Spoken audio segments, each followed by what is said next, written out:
بسم اللہ الرحمن الرحیم۔ السلام علیکم، میں ہوں آپ کا میزبان ساجد گندل۔ آج 19 مئی ہے سال 2022۔ گیم مکمل طور پر الٹ گئی ہے۔ وزیر اعظم ہاؤس میں اس وقت تھرتھلی مچی ہوئی ہے۔ ہنگامی طور پر شہباز شریف کا خطاب تیار کیا جا رہا ہے، صفحہ بھی پھٹ چکا ہے۔ اس حوالے سے بھی اب واضح طور پر کچھ اشارے مل رہے ہیں، وہ آپ کے سامنے رکھوں گا۔ آج چیف جسٹس آف پاکستان اور سپریم کورٹ آف پاکستان کے معزز ججز نے امپورٹڈ حکومت کی جئی تئی کر دی ہے۔ قوم کو اس حوالے سے ایک بڑی مبارکباد مل گئی ہے۔ امپورٹڈ حکومت کے صحافی بھی گھبرا گئے ہیں اور نواز شریف اور مریم کے قریبی لوگ اب جنرل باجوہ اور چیف جسٹس پر چڑھ دوڑے ہیں۔ تازہ ترین جو ڈیولپمنٹس ہیں اس پر اس ویڈیو میں تفصیل کے ساتھ ہم بات کریں گے۔ امید کروں گا کہ آپ سماعت کرنے کے بعد اپنے قیمتی فیڈ بیک سے ضرور آگاہ کریں گے۔ چند دن پہلے جو لوگ سپریم کورٹ آف پاکستان کے رات 12 بجے کھلنے پر جشن منا رہے تھے اور اس کو آئین کی فتح قرار دے رہے تھے اور بتا رہے تھے کہ اب اداروں نے فیصلہ کر لیا ہے کہ وہ نیوٹرل ہو گئے اور پاکستان کے مستقبل کے لیے یہ ضروری بھی ہے، یہ ساری جو لوگ فضیلتیں بیان کر رہے تھے، اب وہ سارے جنرل باجوہ اور چیف جسٹس آف پاکستان اور سپریم کورٹ آف پاکستان کے معزز ججز پر تنقید کرتے ہوئے دکھائی دیتے ہیں۔ تو اس کا مطلب ہے جو فیصلہ نواز شریف اور زرداری کے سوٹ کرتا ہو تو وہ بڑا زبردست ہے، اور اگر وہ ان کو پکڑا جائے، ان کی کوئی چوری ڈکیٹی پر سوالات اٹھائے جائیں تو پھر وہ فیصلے برے ہو جاتے ہیں۔ میں صرف 2-3 آپ کو نواز شریف اور مریم کے قریبی لوگوں کے ٹویٹ آپ کے سامنے رکھنا چاہتا ہوں، اور آج کی جو دھماکے دار سماعت ہوئی ہے اس پر ہم پھر تفصیل سے بات کریں گے۔ نجم سیٹھی کہتا ہے کہ آئین میں کوما کو تبدیل کرنے کے لیے پارلیمنٹ کے دونوں ایوانوں میں تقریباً 300 افراد جو 70 ملین پاکستانیوں کی نمائندگی کرتے ہیں میں 2/3 اکثریت درکار ہوتی ہے، لیکن اسے کالعدم کرنے کے لیے صرف 3 نامزد افراد کی ضرورت ہوتی ہے۔ یہ ہے اس پاک سرزمین میں انصاف کا معیار۔ اب یہ کس طرح بیچارے چیخ و پکار کر رہے ہیں۔ آگے وہ کہتا ہے کہ اس حکومت کو ملٹری اسٹیبلشمنٹ کے دباؤ پر پارلیمنٹ تحلیل کر کے انتخابات کرانے چاہیے، یہ سوال وہ کر رہا ہے۔ ساتھ وہ کہتا ہے یا وہ ڈکٹیشن نہ لینے کی ہمت کر کے ملٹری اسٹیبلشمنٹ کو باہر نکال دیں۔ اب یہ اصل میں جو اسٹیبلشمنٹ کے خلاف جو باتیں اب کیوں ہو رہی ہیں، حالانکہ یہ تو ایک صفحے پر تھے، یہ تو امپورٹڈ حکومت مسلط ہونے کا جو الزام ہے وہ بھی اس اسٹیبلشمنٹ پر آ رہا تھا۔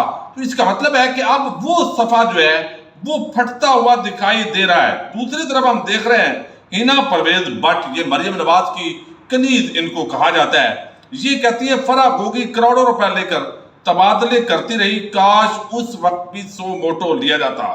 تو 100 موٹو کی جو تکلیف ہے وہ ہر جگہ آپ کو دکھائی دے گی۔ سلیم صافی وہ بڑا آپ کو علم ہے اچھل کود رہا تھا، وہ بدلہ لینے کی بات کر رہا تھا، لیکن عمران خان نے جس طرح عوام کو ساتھ ملایا ہے، ادارے بھی محسوس کر رہے ہیں کہ یہ NRO2+ لینے کے چکر میں ہے، لہذا ان کو اس طرح نہیں کرنے دیا جائے گا۔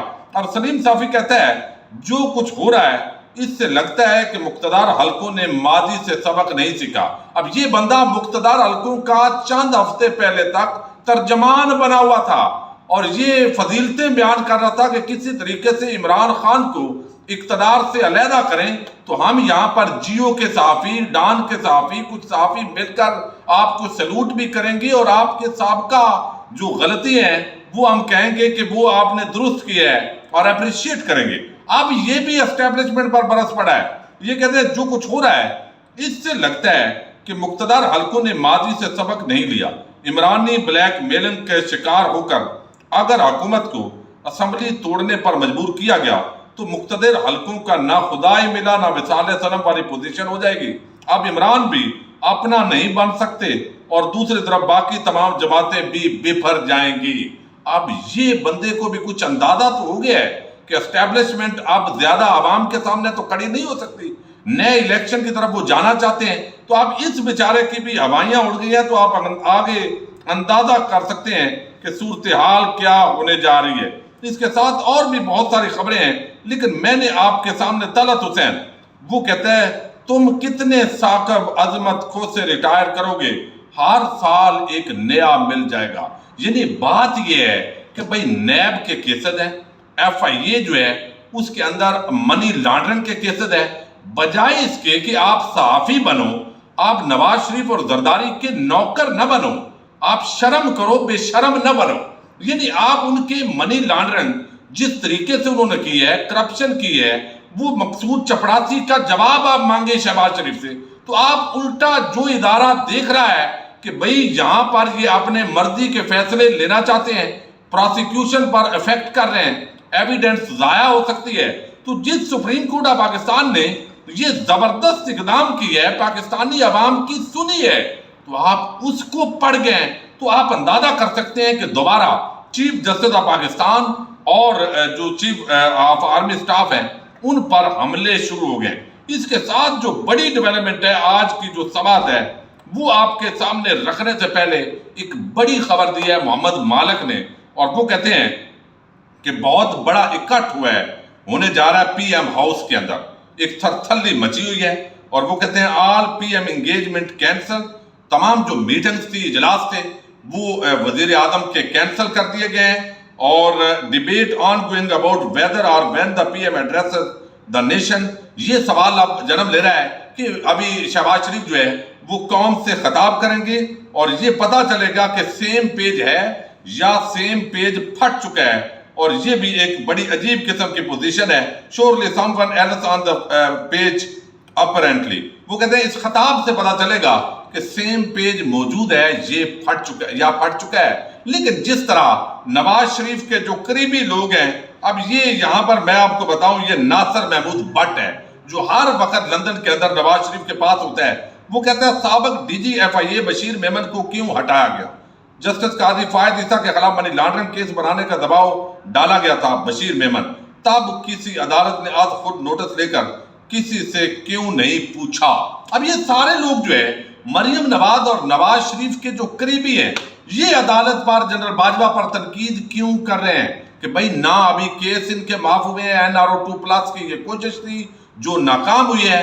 لیکن ایک بات آج ہمیں ماننی پڑے گی، ہم نے تنقید کی، رات کو 12 بجے سپریم کورٹ آف پاکستان کھلی، لیکن اگر کوئی ڈیل تھی تو مبینہ طور پر اس ڈیل کے اندر سپریم کورٹ آف پاکستان کم از کم نظر نہیں آ رہی، وہ بلکہ اس ڈیل کو ناکام کرتی دکھائی دے رہی ہے۔ چیف جسٹس عمر عطا بندیال کے پاس اس وقت کوئی راستہ نہیں بچا تھا کہ جب الیکشن کمیشن آف پاکستان نے کہا کہ ہم 7 مہینے تک الیکشن نہیں کروا سکتے، تو وہ اس وقت انہوں نے وہ برڈن نہیں اٹھایا۔ لیکن میں سمجھتا ہوں کہ پاکستانیوں کے دل چیف جسٹس عمر عطا بندیال نے ایک مرتبہ جو ہے وہ لوٹ لی ہیں، اور آگے جا کر اس کا رزلٹ کیا نکلتا ہے، کیا پھر بھی وہ کامیاب ہو جاتے ہیں؟ اپنے پلاننگ کے اندر اب دباؤ بڑھا رہے ہیں صحافیوں کے ذریعے، ٹی وی پروگرامز کے ذریعے، لیکن عدالت نے کہا ہے ہمیں اس پر اثر فرق نہیں پڑتا۔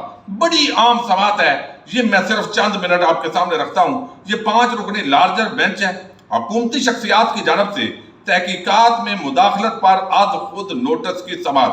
عدالت نے حکم دیا کہ ہائی پروفائل مقدمات میں پروسیکیوشن تحقیقات برانچ کے اندر تا حکم ثانی ٹرانسفر پوسٹنگ نہیں کی جائے گی۔ سپریم کورٹ نے نیب اور ایف آئی اے کو بھی تا حکم ثانی کوئی بھی مقدمہ عدالتوں سے واپس لینے سے روک دیا ہے۔ سپریم کورٹ نے ہدایت کی ہے کہ آرٹیکل 25A(10)(4) کی عملداری ہونی چاہیے، کرمینل جسٹس سسٹم کی شفافیت اور صاف کو برقرار رکھا جائے۔ ہماری کارروائی کا مقصد صرف اسی حد تک ہے۔ عدالت نے chairman NAB, D G F I A اور سیکرٹری داخلہ کو نوٹس جاری کرتے ہوئے وضاحت طلب کی ہے کہ مقدمات میں مداخلت کیوں ہو رہی ہے۔ عدالت نے سربراہ prosecution F I a, legal director F I اے، تمام صوبائی ایڈوکیٹ جنرلز کو نوٹس جاری کرتے ہوئے تحریری جوابات جمع کرانے کا حکم دیا اور سماعت آئندہ جمعے تک ملتوی کر دی ہے۔ دوران سماعت عدالت نے اٹارنی جنرل سے کہا کہ لاہور کی عدالت میں ایف آئی اے پروسیکیوٹر کو تبدیل کر دیا گیا، D G F I A اور ڈاکٹر رضوان کو بھی تبدیل کر دیا گیا، انہیں بعد میں ہارٹ اٹیک ہوا۔ ان معاملات پر تشویش ہے چونکہ ڈاکٹر رضوان جو ہے اس پر دباؤ تھا، پریشر تھا، ایک دیانتدار آدمی جو بڑے لوگوں کی انویسٹیگیشن کر رہا تھا، اور پھر وہ امپورٹڈ حکومت جو ہے مسلط ہوئی اور ظاہر ہے ان کو تبدیل کرنا، ان کو دھمکیاں پہلے لگانا، یہ ساری چیزیں موجود تھی۔ عدالت نے اس پر تشویش کا اظہار کیا ہے۔ وہ کہتے ہیں کہ یہاں پر ڈی جی ایف آئی اے نے ایک تفتیشی افسر کو پیش ہونے سے منع کیا۔ پروسیکیوشن برانچ اور استغاثہ کے عمل میں مداخلت نہیں ہونی چاہیے۔ اخبار کے تراشوں کے مطابق، یعنی اخبارات کے اندر یہ خبریں لگی ہیں اور عدالت نے کہا ہے ہم پچھلے 1.5 ماہ سے یہ خبریں ہم ساری دیکھ رہے ہیں۔ اخبار کے تراشوں کے مطابق ای سی ایل سے نام نکلنے اور ای سی ایل رولز میں تبدیلی سے 3000 افراد کا فائدہ ہوا۔ ان معاملات کو بھی ہم جاننا چاہتے ہیں۔ اب یہ بڑا جو پچھلے دنوں آپ کو علم ہے، رانا ثناء اللہ نے ای سی ایل سے تمام لوگوں کو نکال دیا اور پھر اس کا بڑا کریڈٹ بھی لیا۔ اب یہاں پر وہ کہتے ہیں کہ یہ جو رولز میں تبدیلی ہوئی ہے، ہم ایسی خبریں 1 ماہ سے دیکھ اور پڑھ رہے ہیں، اس سے قانون کی حکمرانی پر اثر پڑ رہا ہے۔ امن اور اعتماد کو معاشرے میں برقرار رکھنا آئین کے تحت ہماری ذمہ داری ہے۔ قانون کی حکمرانی کو برقرار رکھنا، یہ کارروائی کسی کو ملزم ٹھہرانے یا کسی کو شرمندہ کرنے کے لیے نہیں ہے۔ یہ کارروائی فوجداری نظام اور قانون کی حکمرانی کو بچانے کے لیے۔ امید کرتا ہوں کہ وفاقی حکومت ان اقدامات کی وضاحت کرنے میں تعاون کرے گی۔ چیف جسٹس نے ریمارکس دیے کہ خبروں کے مطابق نیب کا فوجداری ریکارڈ غائب ہونا شروع ہو گیا ہے۔ 4 نیب مقدمات میں ریکارڈ گم ہونے کی خبر ہے۔ اٹارنی جنرل ان معاملات میں ہماری مدد کرے۔ ایف آئی اے پروسیکیوٹر نے بھی مداخلت پر بیان دیا ہے۔ ہماری تشویش صرف انصاف کی فراہمی کے لیے ہے۔ ہم تحقیقاتی عمل کا وقار، عزت اور تکریم برقرار رکھنا چاہتے ہیں۔ ہم یہ پوائنٹ سکورنگ کے لیے نہیں کر رہے، صرف انصاف کی فراہمی چاہتے ہیں۔ جو اندراج مقدمہ سے فیصلہ پر ختم ہوتی ہے، مئی سے یہ اقدامات ہونا شروع ہوئے۔ دیکھیے، یعنی یہ عدالت بھی کہہ رہی ہے کہ جب سے یہ امپورٹڈ حکومت آئی ہے، ان کی آنے سے پہلے ابھی تحریک عدم اعتماد پیش ہوئی ہے تو یہ کام شروع ہو گئے ہیں۔ ہم ان اقدامات کو دیکھتے رہے، ہم خاموش تماشائی بن کر یہ چیزیں نوٹ کرتے رہے۔ انصاف کے نظام سے کوئی بھی کھلواڑ نہ کرے۔ مقدمات کے ملزمان کو ابھی مجرم قرار نہیں دیا گیا اور عدالت نے سزائیں نہیں سنائی۔ جسٹس مظہر نقوی نے کہا کہ ایف آئی اے پروسیکیوٹر نے عدالت میں تحریری درخواست دی اور بتایا کہ انہیں پیش نہ ہونے کا کہا گیا ہے۔